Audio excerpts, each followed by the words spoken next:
How's training camp going? Pretty routine, seems like.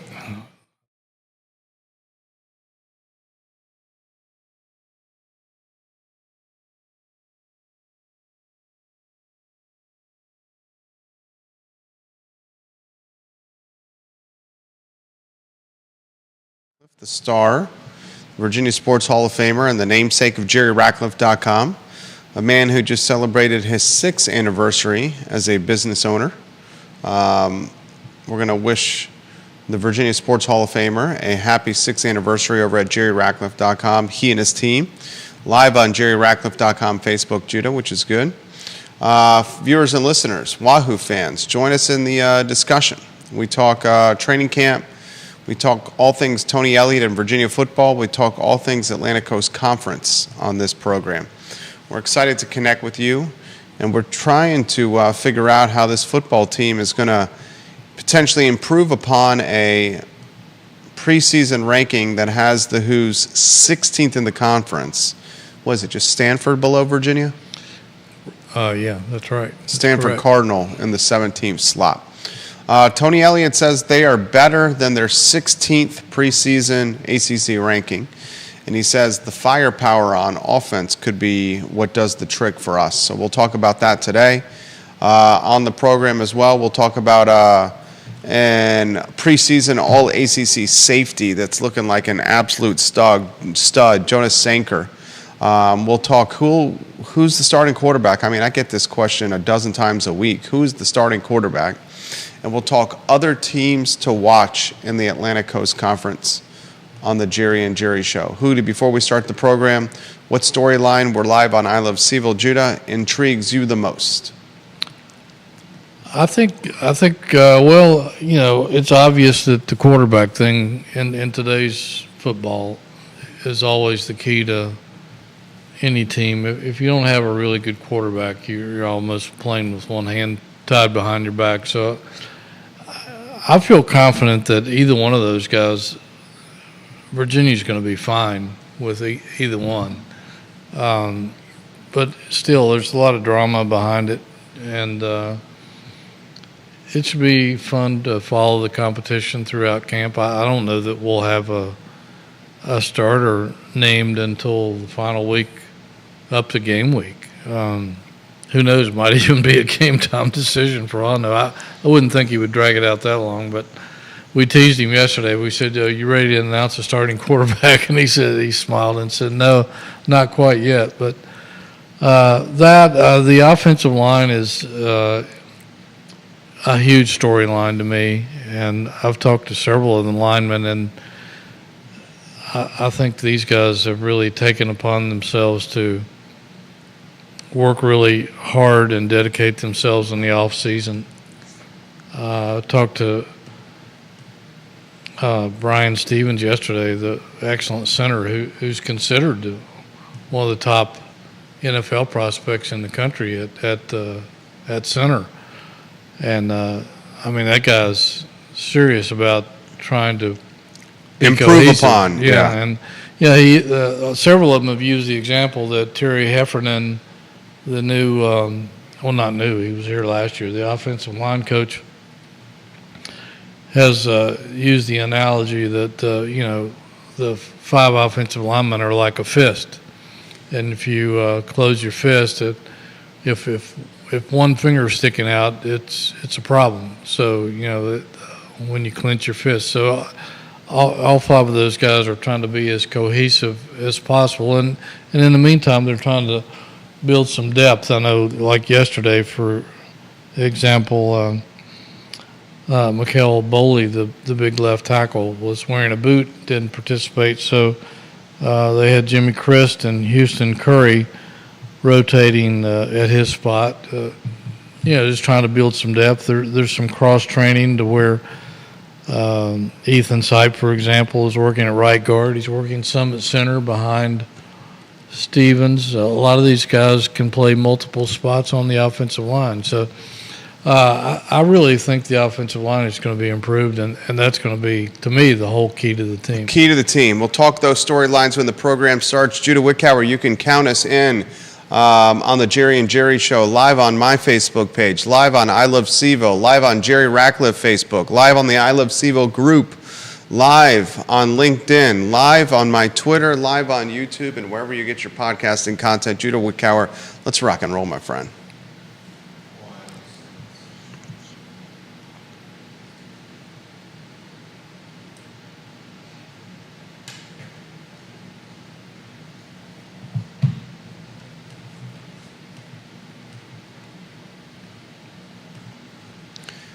Good Tuesday morning, guys. My name is Jerry Miller, and thank you kindly for joining us on the Jerry and Jerry Show. Folks, training camp has started in Charlottesville, Virginia, and Wahoo fans across the country, across the globe, are watching Scott Stadium and Tony Elliott's program through a microscope. This football team picked 16th out of 17 in the ACC preseason rankings by the media. It's a football team that Tony Elliott says has upside, in particular on the offensive side. We will talk about all these storylines, including who will be the starting quarterback, how will the offensive line improve from last year's disastrous performance, and who on the defensive side of the ball is looking like is the leader of a unit that has talent across the board. Folks, we're live everywhere on social media and wherever you get your podcasting content. A show that features Jerry Hootie Ratcliffe, the Virginia Sports Hall of Famer, the business owner who just celebrated his 6th year in business over at jerryratcliffe.com. Judah Wickower behind the camera,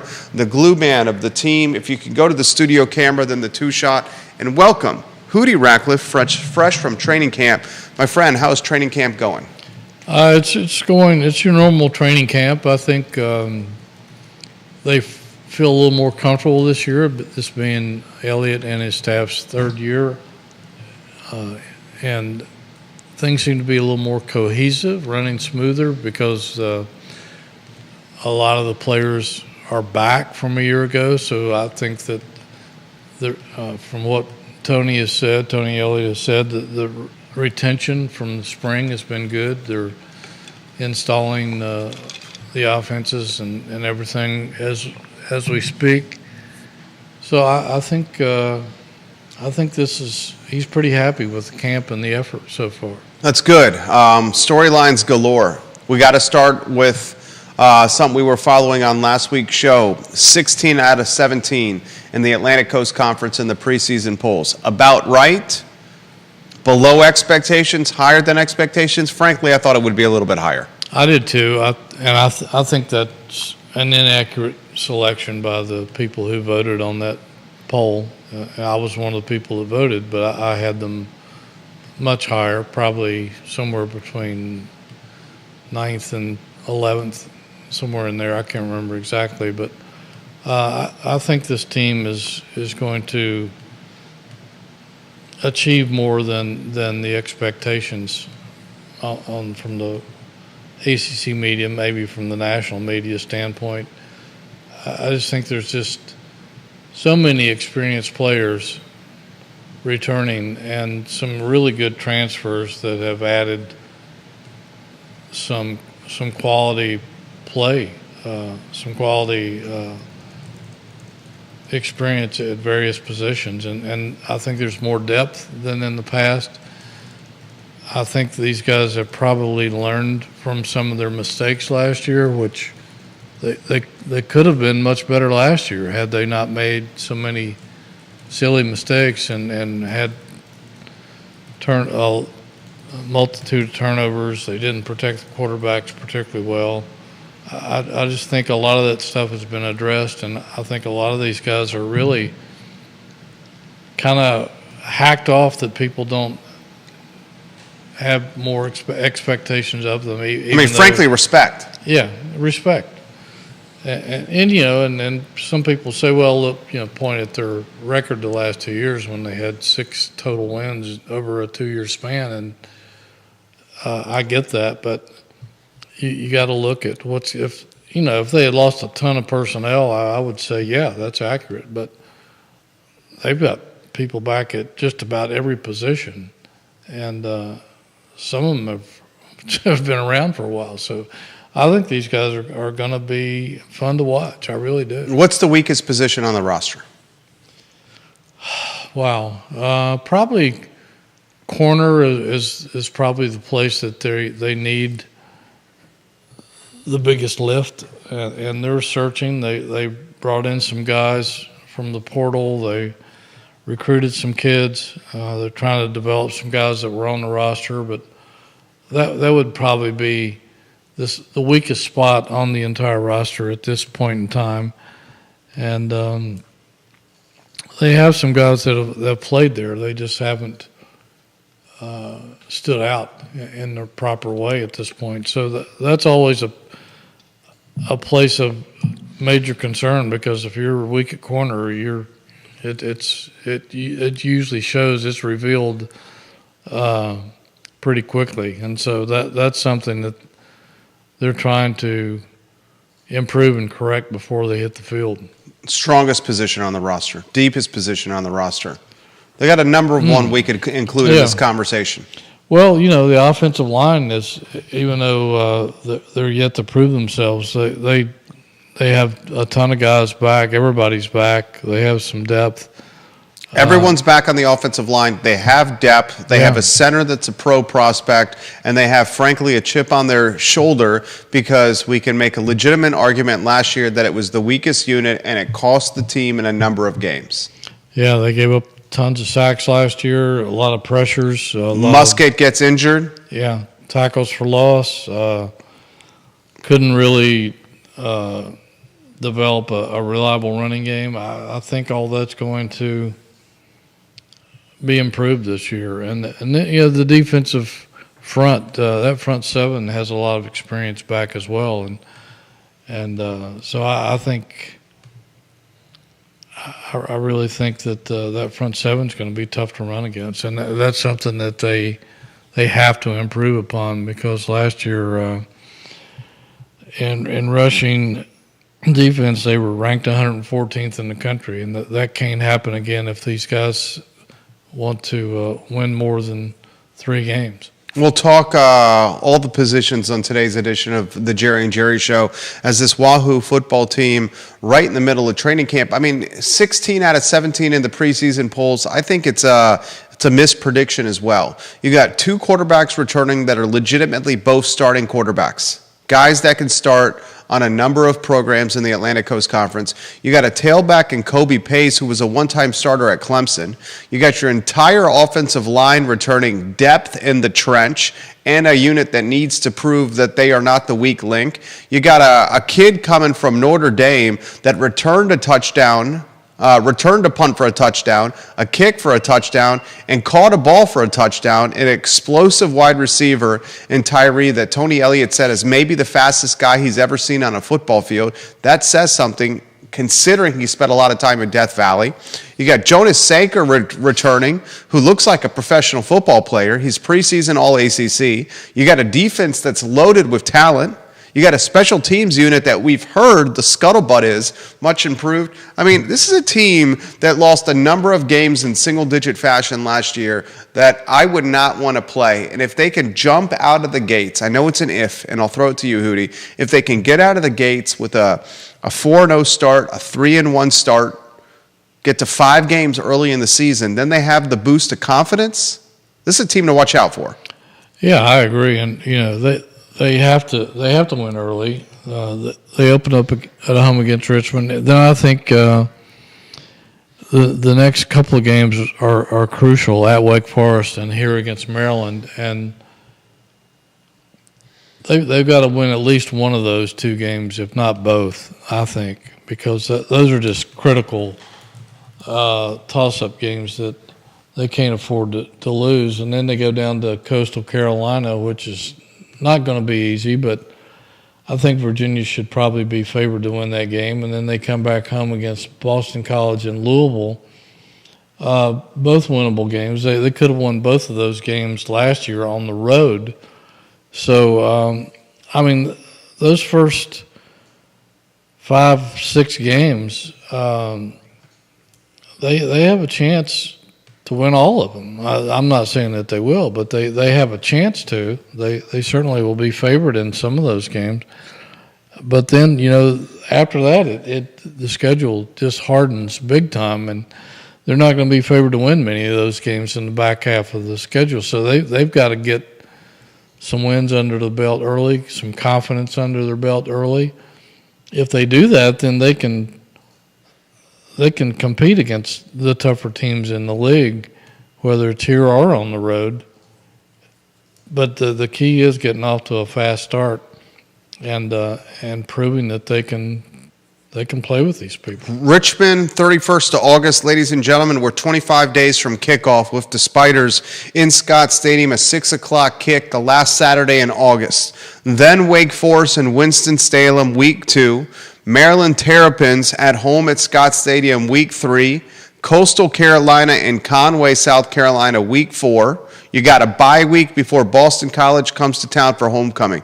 I could make a legitimate argument, and some folks are going to laugh, that this team could start the year, could is the key word, 5-0. It's not impossible. It's certainly not impossible. I mean, Wake Forest was picked at the bottom of the league. Right. They should hammer the Richmond Spiders. This is not the Maryland Terrapins team of old. No. As you said, they'll be favored at Coastal on the road, or at least they should be. This ain't Matty Ice's Boston College team. And it's a homecoming Scott Stadium game. Yeah, they have Boston College has a new coach in Bill O'Brien. Of course, we know his background. But still, that game's here. Virginia should have won that game last year on the road. Coastal Carolina is always a dangerous team, but I think Virginia should win that game. Then I think the two huge games are at Wake Forest and here against Maryland. And Maryland's picked 11th in their league. Tagovailoa is gone, so they're breaking in a new quarterback. Wake Forest, Virginia's had trouble slowing down that offense for years now. And they need to figure out a way to contain that. But all those games are winnable games. I'm not saying that they will win them, but they're certainly, you can't discount that they have an opportunity to win all of those games. And again, people point back to last year. Well, they lost to several of these teams last year. Yeah, they did, but they were very narrow margin games, and in most of those, Virginia beat itself. Bingo. Now, the flip side of the coin is this. If Virginia football struggles out of the gate, you gotta think Richmond's a slam dunk here. But if they struggle out of the gate with losses to Wake Forest, Maryland, and Coastal Carolina in the first 4 weeks of the season, start 1-3. Then it's a disaster. Then it's a disastrous year. And you know what happens if they start 1-3? A lot of things. One, they'll definitely go to Calandria as quarterback. 2, the hot seat the temperature is going to go way up. Fans will stop coming to games. A lot of people will just turn on the football program, and it won't be a pleasant place to be around. But that's why you've said, and I completely they can't afford to do that. That's why you said, and I completely agree with you. Maybe one of the key games of this season is Wake Forest. Yeah, it is. Which is bananas to say in week 2, but it's a conference game. It's a momentum game. It's a confidence game. Huge momentum game. A road game that's winnable. To me, it's just crucial. That they beat Wake. And they should beat Wake.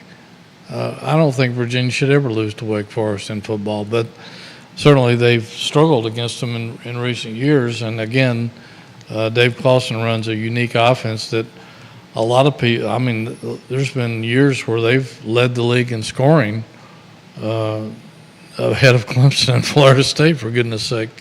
So Virginia's not the only one that struggled to slow down that offense, but I don't know if Wake has quite the firepower that they've had with some of those previous teams. So it's an opportunity for Virginia to get a good win early on and build some momentum, like you said. Maryland Terrapins, kind of a old school rivalry game for Virginia football. And then from there, you got a Coastal Carolina team that's always dangerous in Boston College. We've covered the first part of the schedule, the first 5 games extremely well. Then it goes Louisville, Clemson, North Carolina, Pitt, Notre Dame, SMU, and Virginia Tech. When you talk Louisville, Clemson, North Carolina, Pitt, Notre Dame, SMU, and Virginia Tech, you start wondering where the wins are going to come from. Well, you do, and they had Louisville beat last year at Louisville in that game where Paris Jones was injured, bless his heart, and then they should have won that game. Louisville had probably one of the best transfer portal years in terms of bringing people in, and they had to because they lost a lot of people.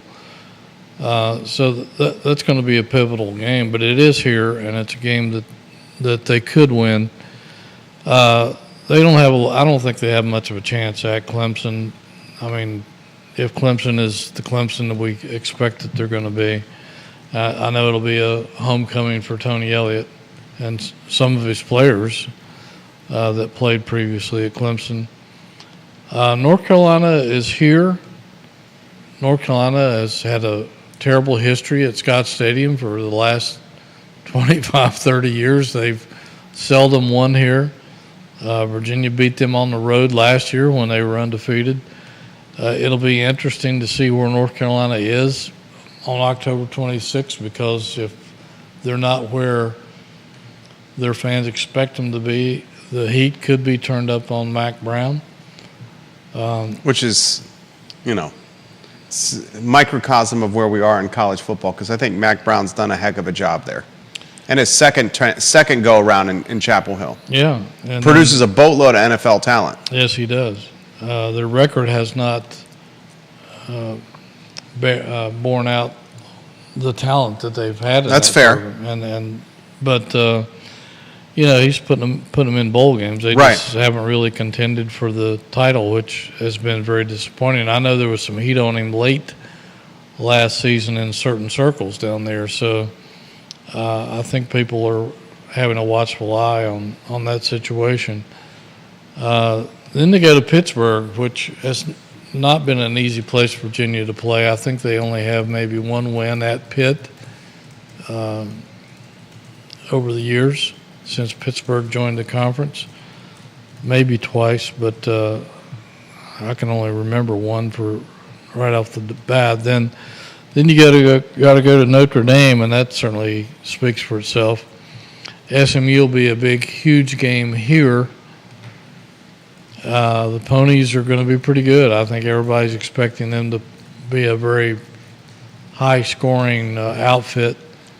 And then you close the season down in Blacksburg, and we know what that history has been like and what a disaster that was last year. And the Hokies bring back a boatload of talent. They have almost everybody back. And the media is acknowledging that talent with its preseason prediction. Absolutely, and they should. I voted them pretty high in preseason poll. I think they're going to be really good. They should be. If they don't, something's wrong. John Blair watching in Stanton. We love John Blair. Go Big Blue. He's a Michigan fan. He says, Jerry and Hootie, the key to stopping Wake's slow mesh is pressure.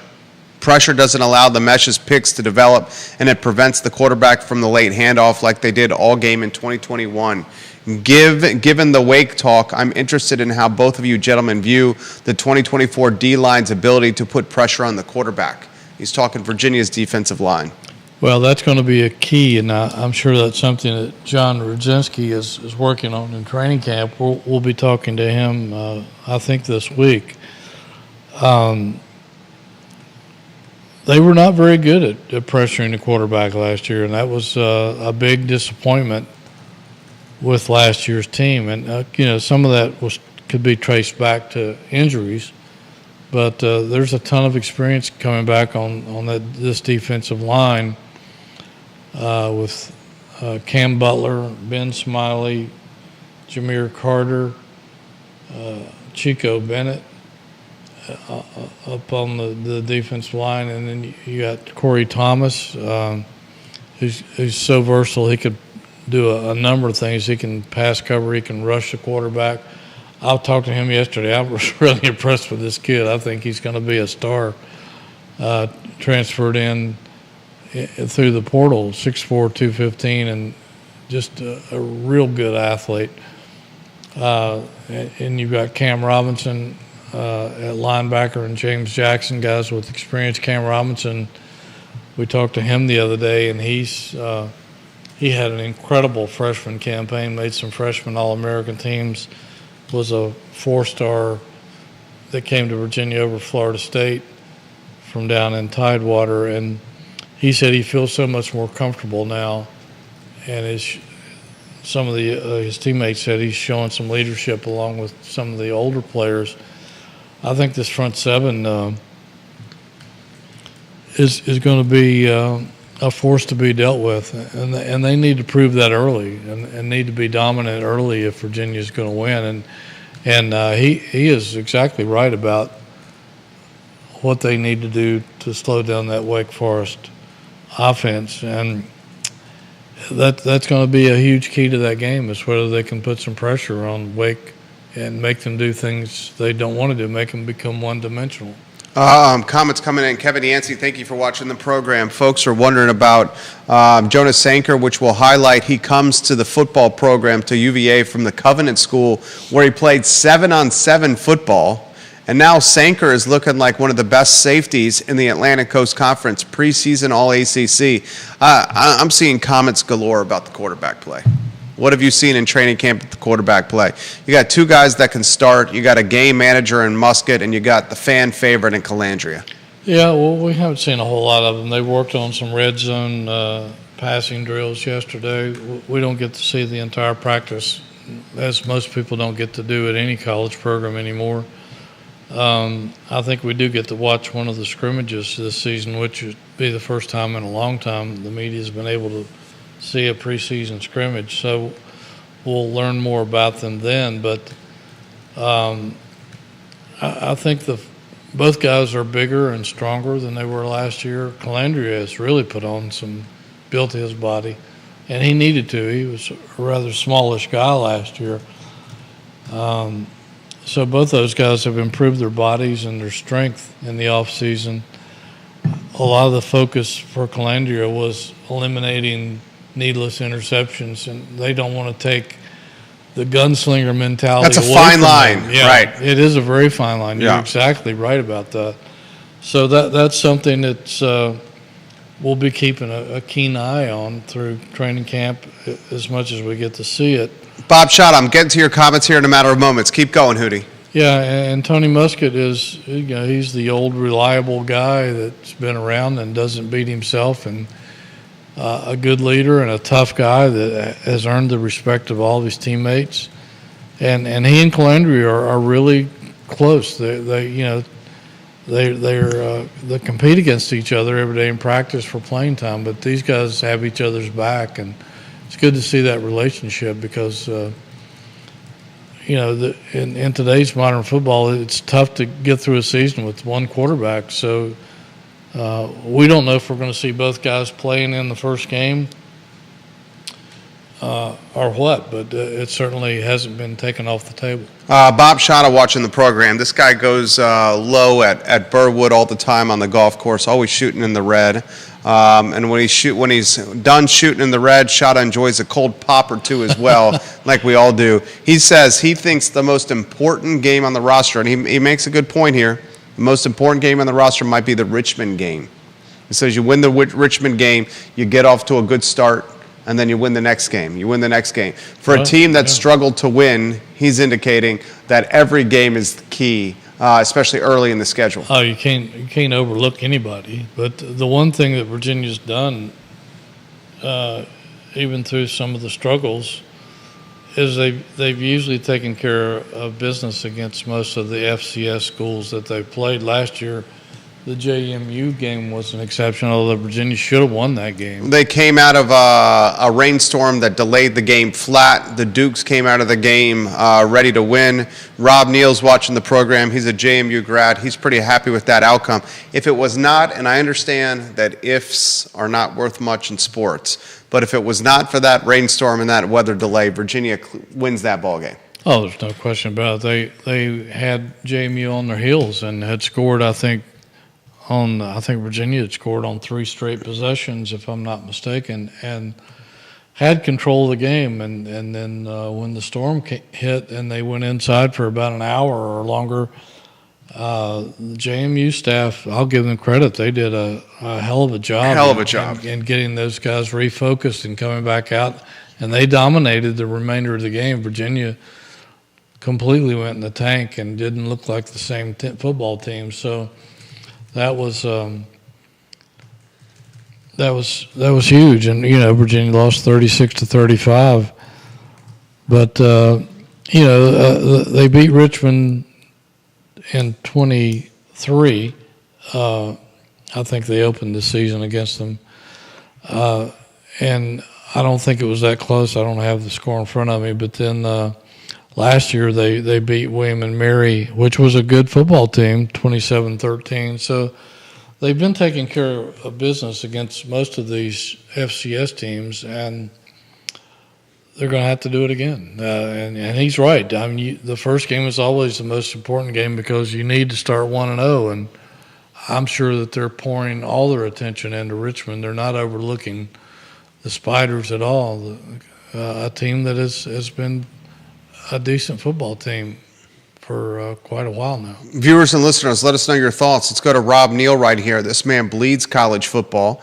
JMU Dukes fan. He says they're going to beat Coastal and Conway, no problem. He says Coastal lost their great quarterback, McCall. Who's win by 20 true. in Conway, and it will be a chippy ball game, he predicts.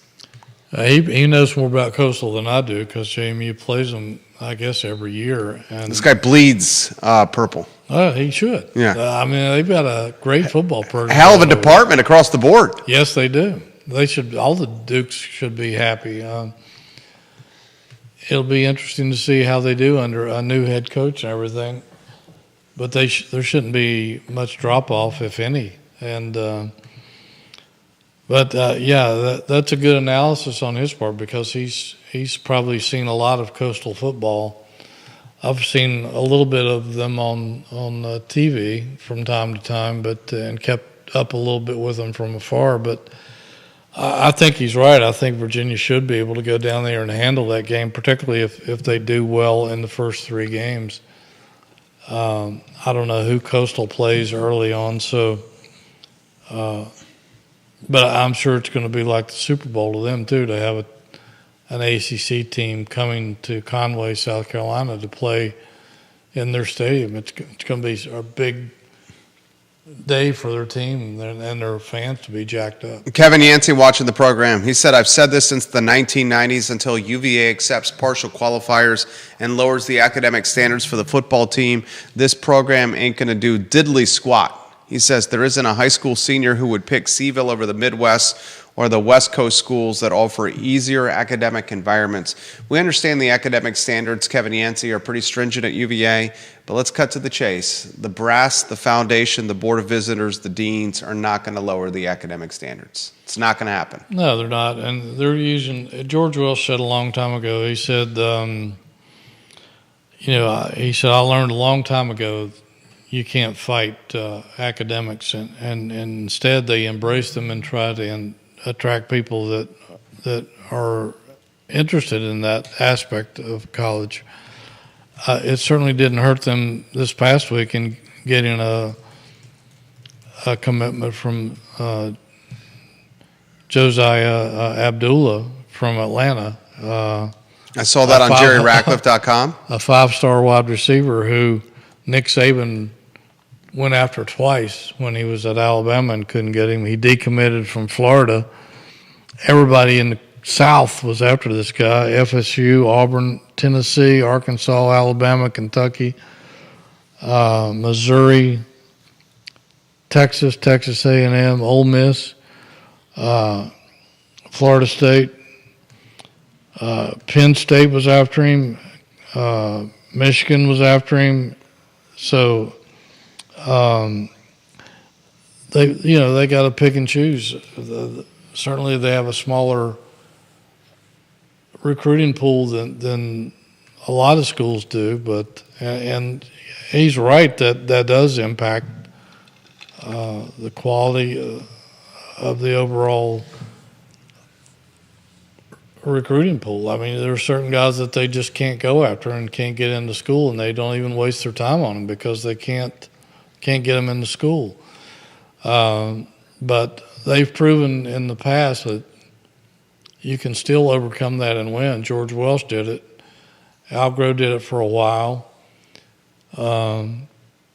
Bronco did it for a couple of seasons. So you can win here. I don't think they're ever going to compete for a national title or maybe even an FCS playoff or FBS playoff spot, but you can still win. And,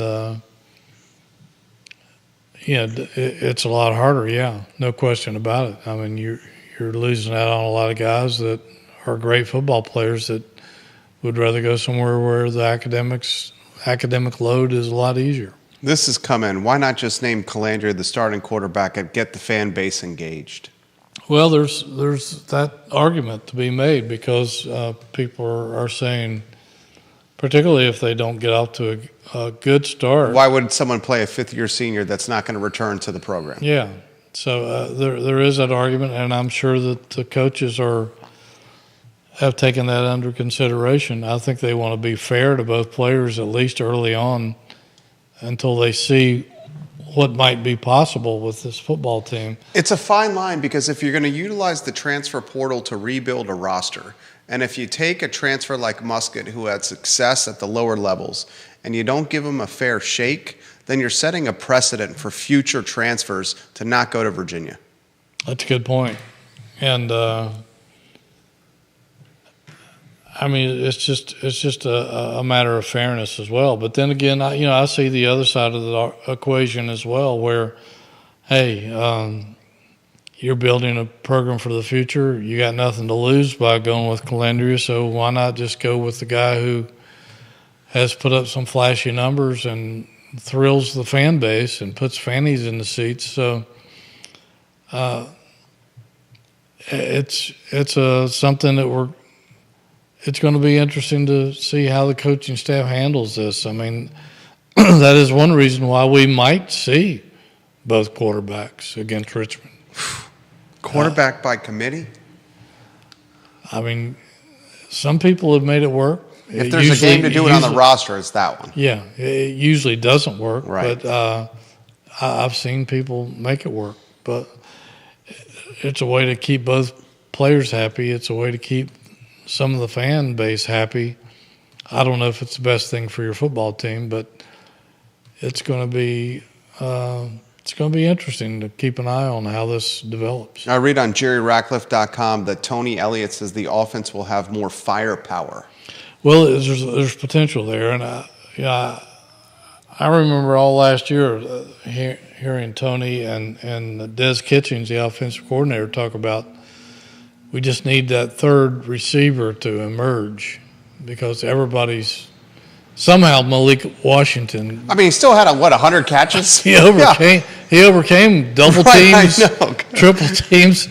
He had one of the best years of a receiver in college football history. Yeah. Because of the attention he was getting and what people tried to do to him. And even though the third receiver never did emerge, he still put up incredible numbers. And playing for the Dolphins right now, people. Remember that guy? And he's going to make an impact, I think. Malachi Fields took a lot of pressure off of Malik at times last year, but people started, kind of trying to take him away. And Malachi, I think he had some health issues from time to time. But that's why I asked Tony yesterday. I said, last year that never developed. Last year you really didn't have any tight ends that could get the job done. Last year, you just mentioned Malachi had 110 catches last year, which was one of the best seasons in the NCAA. 110 catches. 1,400 yards. Yeah, 1,426 yards and 9 touchdowns. And the crazy thing about this, I'm not trying to put any pressure on the young man here, the Tyree kid may be even more explosive than Washington. He could be. I mean, he's faster. We don't know if we're talking about a running back from Notre Dame that converted to wide receiver. Yeah, and that was one of Malik's strengths was when he caught the ball, he didn't run like a wide receiver. He ran like a running back. So Tyree already knows how to run like a running back. Last year, Malachi Fields had 58 catches for 800 yards and 5 touchdowns. So he took some of the pressure off. But still, with 2 guys, it's not enough. The tight ends, the top 2 tight ends had a combined 12 catches last season. That's not going to be a threat to anybody. They've got a better core of tight ends this year with Sackwood coming back for an unexpected year. Sage Ennis coming in from Clemson, transferred. Tyler Neville was all Ivy League at Harvard. We talked to him the other day. They've got some other guys on the roster at that position. So the tight end position should be more of a threat this year. J.R. Wilson and Sudarian Harrison last year showed flashes of being able to do it, but they really never got it done. They had 19 catches between them for a little under 200 yards. This year they've got Tyree, they've got Malachi, they've got Andre Green Jr., who transferred in from North Carolina, who had a fabulous high school career, was, I think, a 4-star. So they've got those guys. They've got Wilson back. They got Harrison back. There's some other guys in the mix, along with Cam, the talented freshman whose last name is, let's see, I got it written down here. I can't believe it. Cam Courtney, who is expected to be better than just a freshman. So I asked Tony, I said, if you can get that third guy to emerge, and with the looks of things, they could have third, fourth, fifth guys or more to emerge, and quality play at tight end, what does that do for your offense, assuming everybody else does their jobs? He said, well, that makes us the aggressor. We can spread the field. They can't double team any of those guys. If they do, if they decide to play it safe and double team guys and die a slow death by giving us little, let us nickel and dime them to death, okay, that's fine. We'll run the football. And if they load up the box to stop the run, then they can't double any of these. We should get single coverage on these guys. If people are going to single cover Chris Tyree, you're in trouble. I'm going to be loving watching You're in trouble. that. You're in trouble. There's some serious matchup issues there. And it could be the same with some of these other guys. And if you have a tight end who can not only catch the ball and be a threat on either wherever he lines up, right or left, and be a good blocking tight end, it gives you so much of an advantage on offense to where you dictate what's going on instead of vice versa. Defense can't make you one-dimensional like they did so many times last year when, again, they knew there was only 2 receivers that could hurt them. And you're going to force the ball to Washington. I mean, we give props to Washington for having 110 catches, but let's cut to the chase. He has 110 receptions last year because they force-fed the football to him. Yeah. And defenses knew that. Yeah, and he still had 110 catches. Yeah. I mean, that puts it in perspective. That's incredibly rare. Right. Incredibly rare. That's why he's playing for the Miami Dolphins right now. Exactly. That's why he's playing for the Dolphins. So, upside on this team, guys. I understand that there's a lot of how would you characterize the feeling with much of the fan base? I mean, I guess I would utilize cautious optimism. Maybe. Cautious optimism, maybe apathy right now. There's been a lot of apathy. The season ticket sales at this point is the lowest it's been in years. Right. So people are, show me you can win and I'll come to your games, but I may not come if you can't prove it to me. Has anyone talked to the coaching staff with Coach Elliott about the hot seat? Has that come up? It was addressed down in Charlotte. He was asked about it, and he said he's aware of it. He tries not to pay much attention to it. He just wants to coach and do his job. and let the cards fall where they may. He and Carla Williams, the AD, they've talked regularly about the big picture and expectations. He would not share those expectations, and I don't blame him. I don't think most coaches would reveal those kind of conversations. So, but he's certainly aware of it, and I think he's keenly aware that how important getting off to a fast start is in his job security and getting this program, advancing this program to where expectations may be, and for recruiting purposes and every other reason. So certainly he's, I think every football coach knows. I mean, every football coach is only as good as its last win. Yeah, the bottom line is wins and losses, Yeah. and that's what it's all about. Dabu Sweeney's on the hot seat, which is bananas. Yeah, I mean, you consider all the things he's done in Death Valley, and 10 wins, 9 wins, 10 wins would get you incredible. They built a monument for rewards. Tony Elliott. There would be incredible Yeah. rewards here, Right. And some other programs, but at Clemson, that's not a good season. It's a good season. It's not a great season. It's not a memorable season when you've been to the pinnacle of college football and you've won national championships and you've battled the Alabamas and Ohio States and everybody else in the playoffs. And anything less than that, and it's hard to have those expectations every year, but it's been a while now for Clemson, and if they can't get back to at least competing for the ACC championship, there's some pressure down there. Rob Neal watching the program. He says that new scoreboard and sound system will be fun and something to add to fan experience. Bob Shada wants to know, might be drinking a Bloody Mary right now at Birdwood. Is Carla on the hot seat?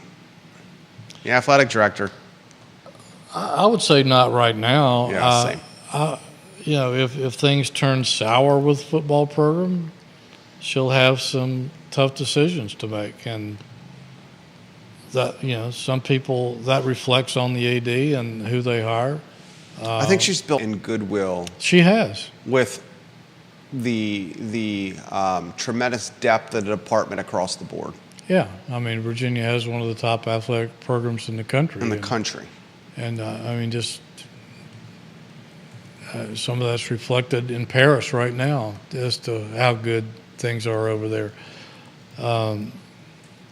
But yeah, she has built goodwill. She's got tons of accolades from the people that matter at the university over the past year. But football is a very powerful thing. It's not quite what it is at other schools. Right, exactly. Yeah. If this were an SEC school, it'd be completely there'd be a ton of pressure on her right now. Which is unfortunate. It shows how much the apathy has set in. Yeah. That the fan base is willing to accept back-to-back 3-win seasons and a 16th out of 17th preseason prediction, and not utilize that as ammunition for wanting more. Yeah, and we saw that back at the end of George Welsh's career here when he had built a model football program and had taken Virginia football to places people never dreamed of. I remember writing in my book on the history of Virginia football and being in the documentary on the history of Virginia football. Once they rose to number one in the nation in 1990 for 3 weeks, an old-time guy who had followed the program for decades and decades and decades was so elated he said, "I can die now." A lot of us said the same thing with the basketball program. Yeah, when the they won national that championship. national championship. So, but again, you gotta realize that Virginia is not an SEC school. Maybe someday they will be. But Let's hope not. I would rather them be an SEC school than a Big Ten school. Touche. But Touche.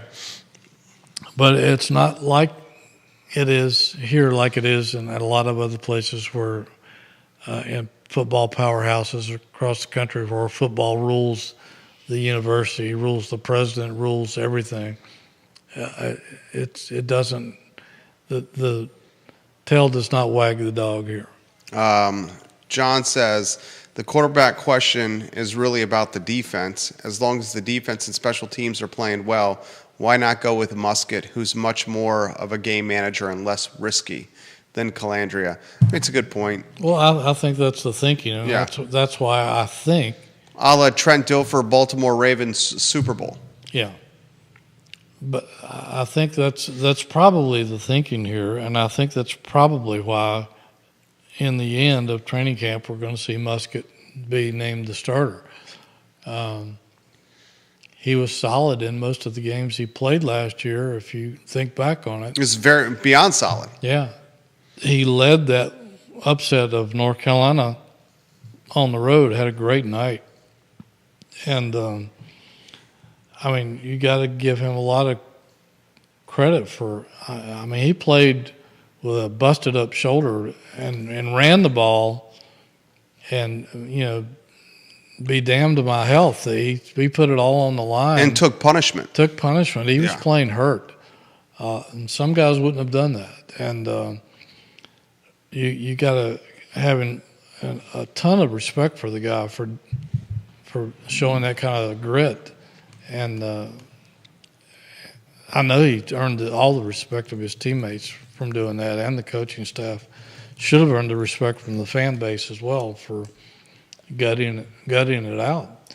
So, you know, we haven't seen him really healthy. He wasn't healthy all of last year, and so we'll see what he's like when he's healthy this time around. Mark Brown watching the program on your Facebook page. He says, I've talked to a few people that have inside information that the powers at UVA have not cared about football success. They said concessions are very bad. Game day experience is bad. I see where they have changed who runs concessions, and I think the same for game day experience. We had terrible facilities, but with new football building, that's definitely helping. Do you think the university higher-ups in the past did not care or help football succeed? I think there has been some of that in the past, and there's a notion out there in the football world that UVA doesn't give a flip about football. I think they're trying to change that image by building the Hardy Football Center, thanks to Robert and Molly Hardy. The rector of the Board of Visitors. Out of Keswick. Yeah. And Owner of Keswick. owner of Keswick and some other wonderful places on this planet. But they're trying to change that image. They're trying to change that perception. And I think it's showing up a little bit in recruiting already. Certainly didn't hurt in getting this 5-star guy the other day. He visited recently and was blown away from what I was told.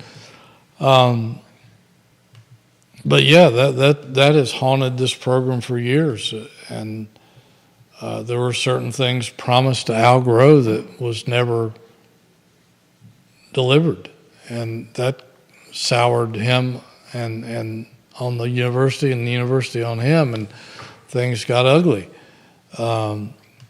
Things didn't go right for Mike London in some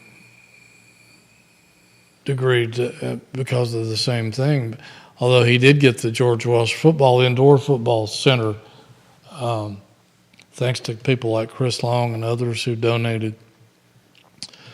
And that has helped the program. So I don't think they have any facility issues as an excuse anymore. They have a really nice indoor facility. They have the Hardy Football Operations Center, which is state-of-the-art and efficient, a beautiful building. I don't know if they're giving tours of that, but if I were a Virginia football fan, I would want to see it. They have great practice facilities over there. they have just about everything that a football player would need or want. So, but he's right. I think that has held Virginia football back for years. You got to remember that going all the way back to after World War II, when they had Frank Murray and Art Gepp, two of the great football coaches in America during that time period. Art Gepp did incredible things with some of those guys coming back from World War II. They were beating everybody's butts. It was unbelievable. And they had a chance to go to a bowl game, and the president of the university wouldn't let him go. Unbelievable. Didn't want him. Thought that was too much for a football program to go to a bowl game, and that caused Art Gepp to leave and go to Vanderbilt. And after that, it was like Virginia football was like nomads in the desert until George Welsh came along 30-some years later. They were the laughingstock of college football. So, and it took a long time to overcome that perception, and there's still some perception of that out there. So he's exactly right about that. Close with this. 6-year anniversary, JerryRatcliffe.com. Offer some perspective. Well, it was a scary time for me after having been in the newspaper business all my life, and then all of a sudden your job's gone. And of course, that was the beginning, not just me, but tons of other sports writers around the country who'd been in the business a long time didn't have jobs anymore. There's a lot of newspapers that don't have sports columnists anymore.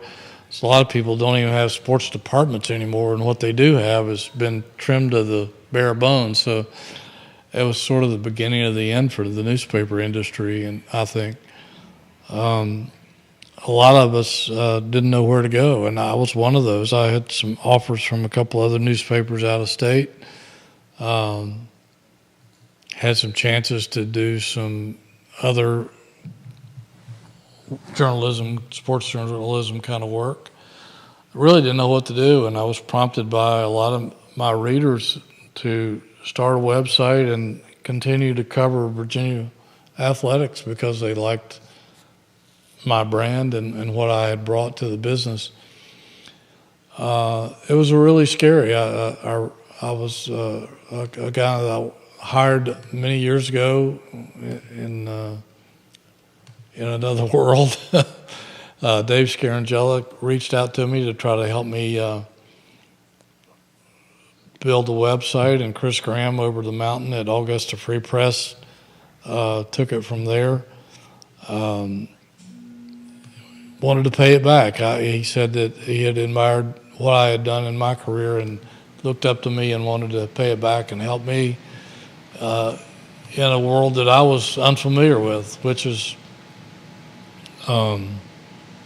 digital media, internet, etc. And we took off. There was a lot of hit and miss, experimenting and stuff along the way. I had no idea what to expect or even how to do it. I've had to continue to build the brand pretty much on my own with a little help, and exploring the business end of things, which I had never had any experience doing. And to me, that's been a true challenge, and certainly not my strength. And trying to reach out to advertisers is something that I'm not really that good at, and it's something I've tried to learn and build on. And I'm very thankful for all the people that sponsor my website and our podcasts, and couldn't do it without them, and need more of them, frankly.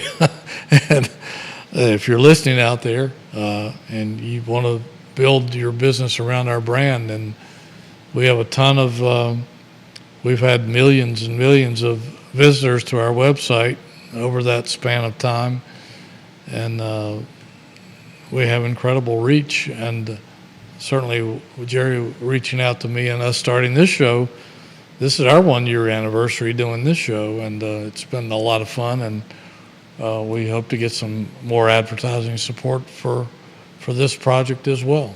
Jerry Ratcliffe, guys, the namesake of JerryRatcliffe.com. If you're not on the website, you're missing the best coverage when it comes to the Virginia Athletic Department, period. I'm on JerryRatcliffe.com multiple times a day. I think it's the first site I visit on most mornings. And it's because I'm a Wahoo fan through and through, and I want to see what's happening with the department across the board. He's an award-winning writer. He's a Virginia Sports Hall of Famer, and he's a business owner who just celebrated his sixth year in business. So congratulations to Hootie. Thank you to our glue man, Judah Wickower, behind the camera. MVP. And it's the Jerry and Jerry Show, one of the best ones we have done. Available wherever you get your social media and podcasting content. The I Live Seville Show is up. Oh, let me Sure. inject this real quick. Please. The great Sean Moore, number 12, will be our guest right here in this seat next week. Really? Yeah. Sean Moore in studio next Tuesday. Yeah. Thanks to the Hootie Ratcliffe. I guess you would say the contact list on the iPhone. Hootie may say the Rolodex over there. But still, Hootie Ratcliffe has got a Rolodex that no one has. Sean Moore in studio next Tuesday. Tell your friends. Tell your fellow Wahoos. So long, everybody. It was awesome. You got Sean Moore. That's big time. It's big time. Yeah. Nicely done. Yeah.